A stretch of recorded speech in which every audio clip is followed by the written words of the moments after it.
yang maha kuasa.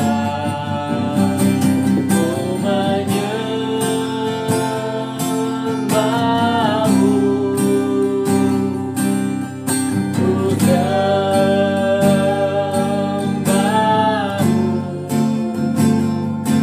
ku menyembahmu,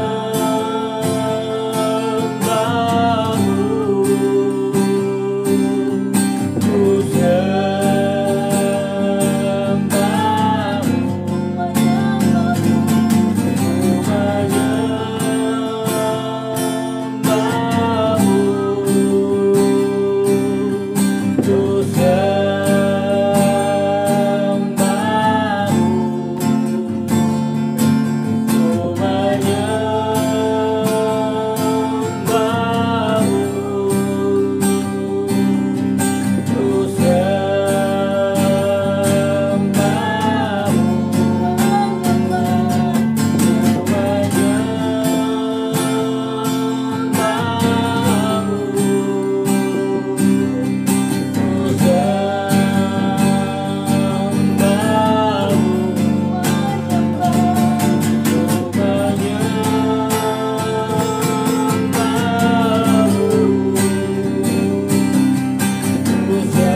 dengan darah anak domba.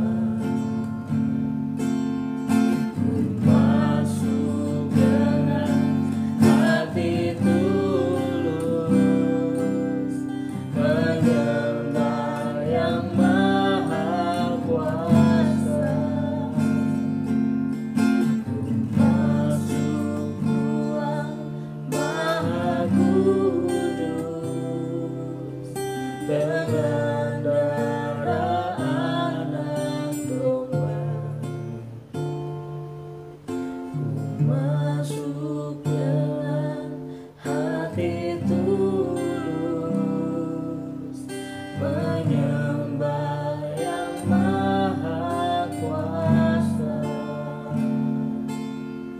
Ku masuk ruang maha kudus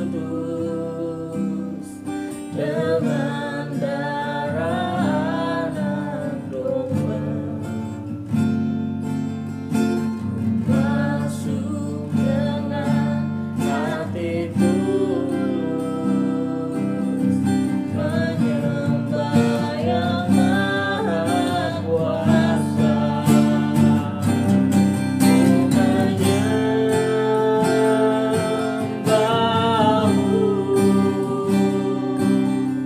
Ku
menaraku Tuhan, tempat sandaranku. Kau tempatku berharap, tempatku bersandar, satu-satunya pengharapanku hanya Yesus, hanya Yesus. Oh,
Tuhan Yesus, segala kebaikan Tuhan yang Tuhan sudah lakukan bagi setiap kami Tuhan.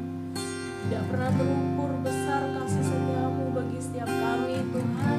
Kami bersyukur, kami berterima kasih Tuhan. Kalau sampai malam hari ini kami boleh ada Tuhan, itu semua karena kasih-Mu, karena anugerah-Mu untuk kami Tuhan, atas hidup kami. Terima kasih Tuhan Yesus untuk kesempatan malam hari yang indah ini Tuhan. Kami boleh ada Tuhan di waktu yang terbaik ini Tuhan Yesus. Kami mau duduk diam mendengarkan kebenaran firman-Mu Tuhan.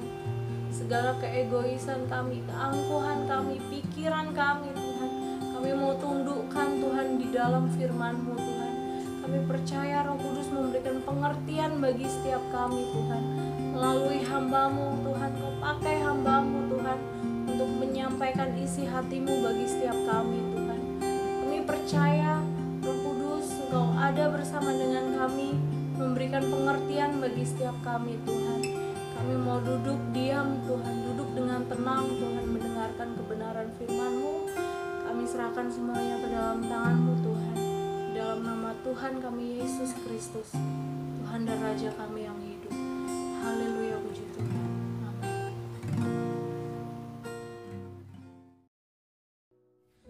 Shalom dan selamat malam Bapak Ibu yang terkasih di dalam nama Tuhan Yesus Kristus. Saya percaya kita semua ada dalam keadaan yang luar biasa pada malam hari ini. Tanpa terasa kita sudah memasuki bulan yang baru di tahun 2024. Kita berada di bulan Oktober, di bulan yang ke-10. Dan sebentar lagi kita akan mengakhiri tahun 2024. Dan saya percaya bahwa cerita atau penyertaan Tuhan yang Tuhan sediakan dalam kehidupan kita itu sungguh luar biasa, mulai dari awal tahun sampai kepada saat ini. Jadi pada hari Minggu kemarin kita belajar tentang Allah yang menyediakan atau Jehovah Jireh, dan ayat yang terambil di dalamnya yaitu dari Kejadian 22 ayat 14, yaitu yang berbunyi demikian, dan Abraham menamai tempat itu Tuhan menyediakan, sebab itu sampai sekarang dikatakan orang di atas gunung Tuhan akan disediakan. Kita membaca dan mengetahui perjalanan kehidupan Abraham ketika ia dipanggil keluar dari Ur Kasdim, dari kampung halamannya menuju ke tempat yang ia sendiri tidak tahu. Kisah kehidupan Abraham untuk sampai ke titik ia dapat berkata, Tuhan menyediakan, di gunung Tuhan akan disediakan. Itu bukanlah kisah kehidupan yang penuh dengan tawa, dengan canda, bukan yang seperti itu. Abraham mengalami yang namanya ketakutan. Ia mengalami yang namanya peperangan demi peperangan. Ia mengalami penantian yang sangat panjang. Ia sempat mengalami keraguan. Tapi ia juga mengalami penyertaan Tuhan yang luar biasa. Ia tetap percaya. Ia tetap percaya memegang janji Tuhan meskipun usianya sudah semakin tua dan tubuhnya semakin lemah. Pada malam hari ini ada dua hal sederhana yang kita bisa pelajari dan terapkan dalam kehidupan kita, yaitu bagaimana sikap dan tindakan kita sehingga kita mampu sampai di titik yang sama seperti Abraham. Jadi yang pertama yaitu adalah gini, sikap yang perlu kita ambil. Yang pertama adalah percaya kepada Tuhan dan setia dalam segala perkara yang dipercayakan kepada kita. Saya ulangi, percaya kepada Tuhan dan setia dalam segala perkara yang dipercayakan kepadamu. Setia dalam melakukan hal yang dipercayakan kepada kita itu nggak mudah. Kita mungkin kebanyakan daripada manusia mereka semangat, mereka menggebu-gebu di awal, mereka sangat excited di awal-awal aja, tapi semakin lama semakin kendor. Nah, hal ini tidak mudah, dan ya itu sebabnya saya mau katakan bahwa kita perlu melatih hal ini setiap hari. Apa yang kita perlu latih setiap hari? Hal-hal yang saat ini Tuhan sedang percayakan kepada kita untuk kita melakukannya dengan setia dalam setiap perkara yang Tuhan sedang percayakan kepada kita hari-hari ini. Mungkin pekerjaan kita, mungkin ketika kita sedang belajar, kita dipercayakan, kita diberikan anugerah untuk kita bisa mengecap kuliah di luar negeri misalnya untuk anak-anak muda yang ada di tempat ini juga. Nah, jadi hal-hal seperti itu kita harus setia untuk melakukan yang terbaik sehingga hasilnya pun juga akan baik. Perlu kita sadari bahwa kita perlu memperlengkapi diri kita agar apa yang kita lakukan, kerjakan selalu menjadi bagian yang terbaik dari hidup kita. Buah yang terbaik, buah yang termanis, itulah yang keluar dari hidup kita. Itu sebabnya kita perlu memperlengkapi diri, ya, memperlengkapi diri. Nah, misalkan seperti ini, saya ambil contoh saja, contoh sederhana mungkin seperti ini. Misalkan ketika kita sedang ada di fase mencari pekerjaan, misalnya nih, kan di sini banyak anak-anak kuliah atau banyak juga yang sudah bekerja, eksekutif muda gitu ya, bisa dibilang. Nah, jadi waktu kita ada di fase mencari pekerjaan, apa yang perlu kita persiapkan? Mungkin pertama kita akan menyiapkan namanya CV, kita menyiapkan resume, kita menyiapkan portfolio yang terbaik dari hidup kita, dari kemampuan kita, dari skill kita. Mempersiapkan mental juga, itu perlu juga. Kenapa? Karena kita perlu sadar bahwa mungkin ya, ini yang saya alami bahwa ketika kita apply 10 job yang ada waktu kita fresh graduate, kita apply 10 job, bisa jadi hanya ada 2 atau 3 panggilan interview yang kita terima. Belum tentu bahwa kita apply 10 job kita akan menerima 10 panggilan interview juga. No, tidak seperti itu. Nah, jadi kita juga perlu mempersiapkan mental kita untuk kita menghadapi itu semua, dan juga kita juga perlu mempersiapkan waktu untuk mencari lowongan pekerjaan. Ya, nggak mungkin dong kita nggak mempersiapkan apa-apa, kita nggak mempersiapkan portfolio atau CV kita tidak upload online, tiba-tiba ada orang telepon, hey Novelty, kamu mau pekerjaan ini tidak? Nah, kan tidak mungkin seperti itu. Pasti ada langkah yang kita harus ambil untuk kita bisa menuju ke sana. Bisakah kita mendapatkan pekerjaan kalau kita tidak mencarinya? Saya rasa tidak mungkin. Atau mungkin seperti ini, atau ada dari antara kita mungkin bisa mengatakan pekerjaan yang akan cari saya, well, iman yang baik, iman yang bagus, kita punya iman seperti itu, pekerjaan yang akan cari saya. Nah, tapi gini, bisakah kita mendapatkan pekerjaan seperti itu kalau kita tidak memperlengkapi diri kita dengan kualifikasi yang diperlukan oleh perusahaan-perusahaan tersebut? Kita mau bekerja di perusahaan IT yang ternama misalnya, tapi kita tidak memperlengkapi diri kita dengan kualifikasi yang diperlukan oleh perusahaan tersebut. Akankah perusahaan itu akan memanggil kita tanpa ada kualifikasi seperti itu? Saya rasa tidak mungkin, ya. Bisa atau mungkin yang lebih cocok untuk anak-anak yang masih kuliah hari-hari ini gitu.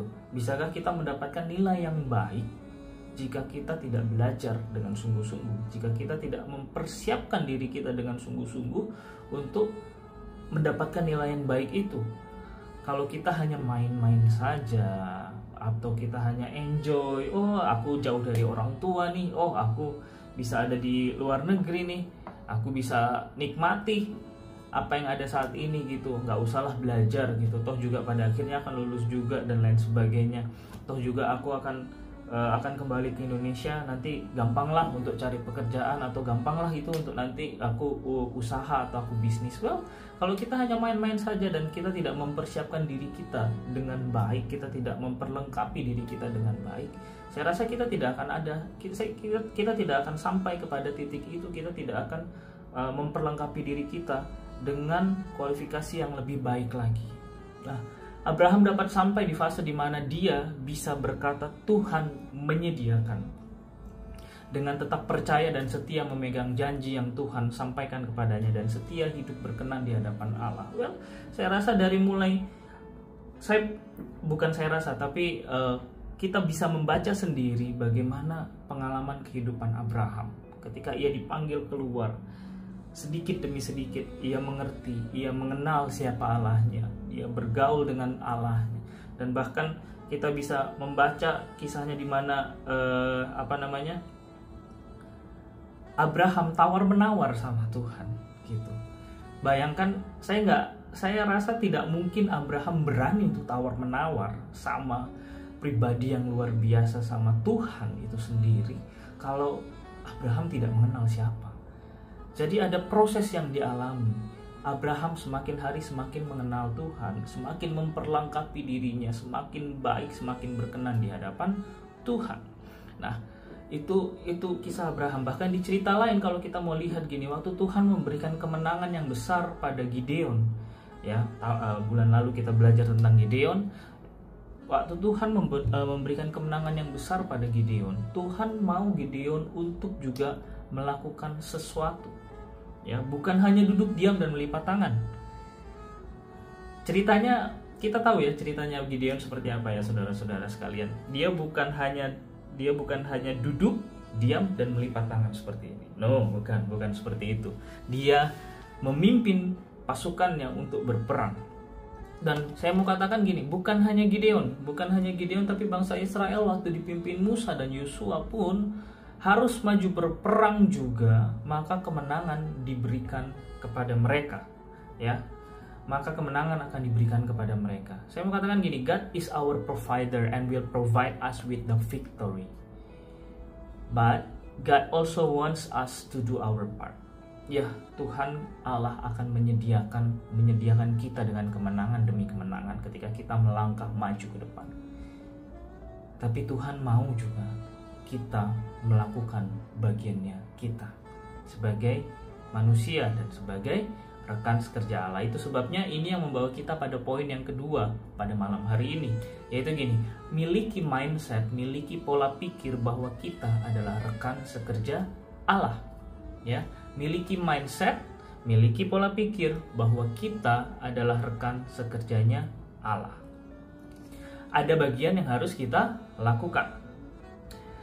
Kalau kita mau ambil contoh seperti ini, waktu Allah menciptakan Taman Eden, Allah memerintahkan Adam dan Hawa untuk mengelola Taman Eden. Pertanyaannya adalah gini, tidak sanggupkah Allah mengelola Taman Eden sendirian? Atau di cerita yang lain kita melihat bahwa waktu Allah mendengar teriakan bangsa Israel minta tolong ketika di Mesir, ya, mereka ditindas sama pemerintahan Mesir, akhirnya Allah mengutus Musa untuk memimpin bangsa Israel keluar dari Mesir menuju tanah perjanjian, yaitu tanah Kanaan. Pertanyaannya, tidak sanggupkah Allah sendiri yang turun untuk memimpin bangsa Israel?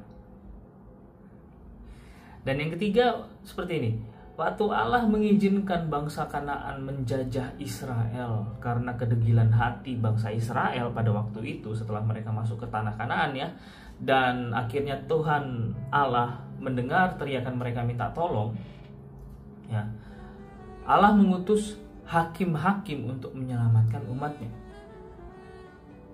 Sekali lagi pertanyaannya, tidak sanggupkah Allah mungkin pada saat itu mengirimkan hujan badai, api dari langit, petir yang menghanguskan, menghancurkan, membinasakan musuh-musuhnya bangsa Israel? Tiga pertanyaan itu jawabannya Tuhan sanggup. Yes, Tuhan sanggup. Kalau kita mau katakan Tuhan sanggup atau Tuhan tidak sanggup, Tuhan sanggup. Bahkan kita tahu kisahnya Nuh seperti apa.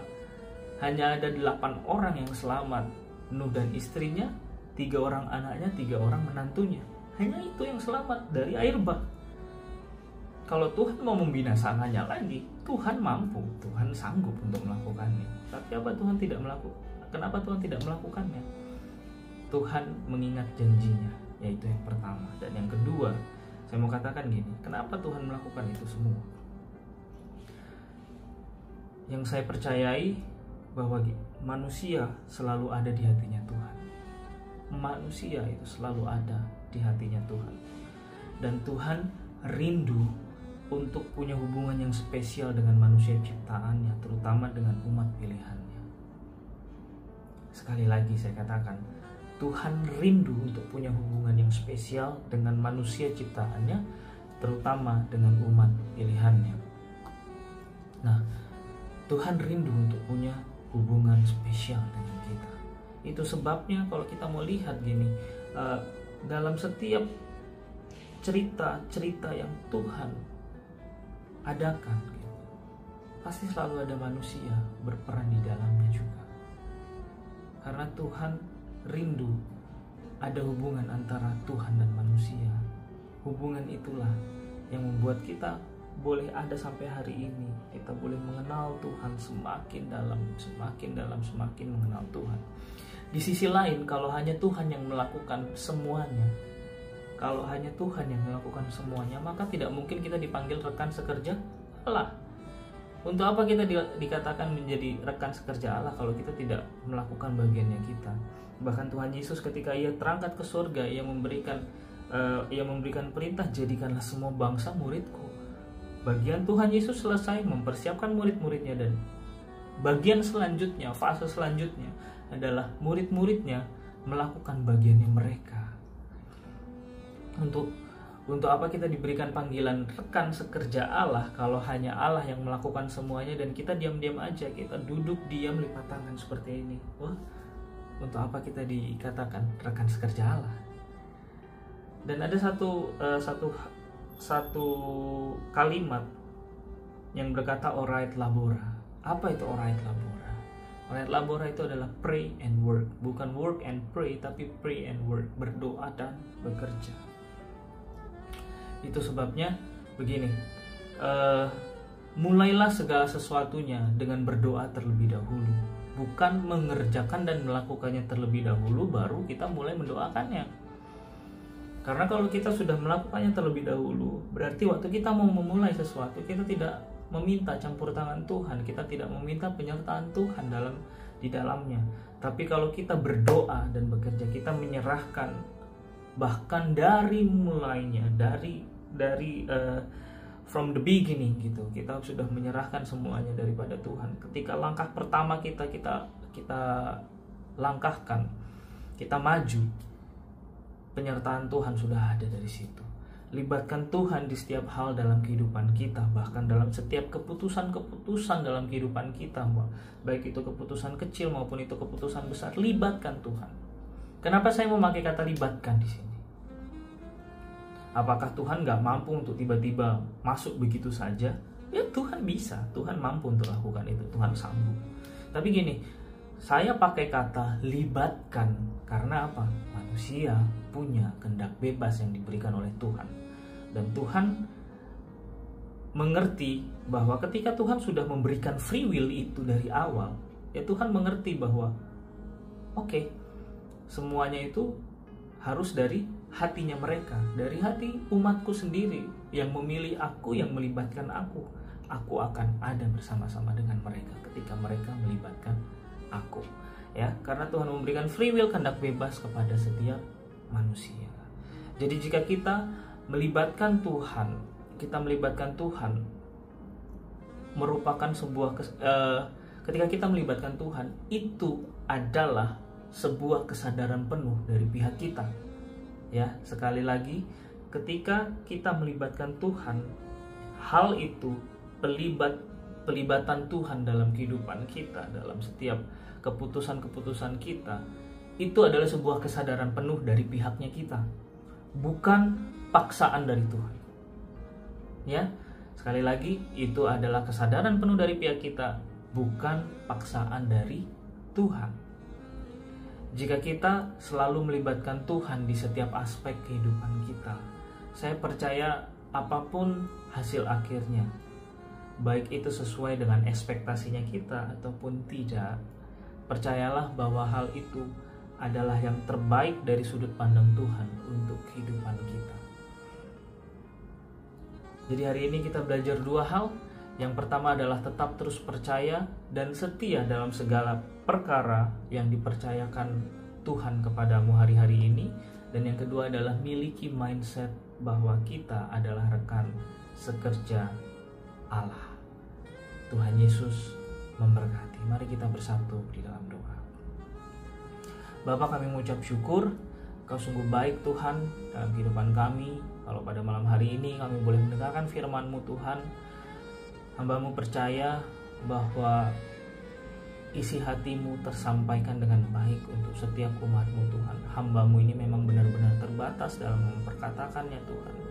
Hamba-Mu mungkin memakai kata-kata yang sulit untuk dimengerti, tapi hamba-Mu percaya bahwa setiap firman yang didengarkan pada malam hari ini, Roh Kudus, Engkau menjamah setiap daripada kami yang mendengarkannya. dan Engkau yang berbicara di setiap hati kami masing-masing, dan kami boleh mengerti apa yang Tuhan ingin sampaikan untuk setiap daripada kami, Bapa. Terima kasih.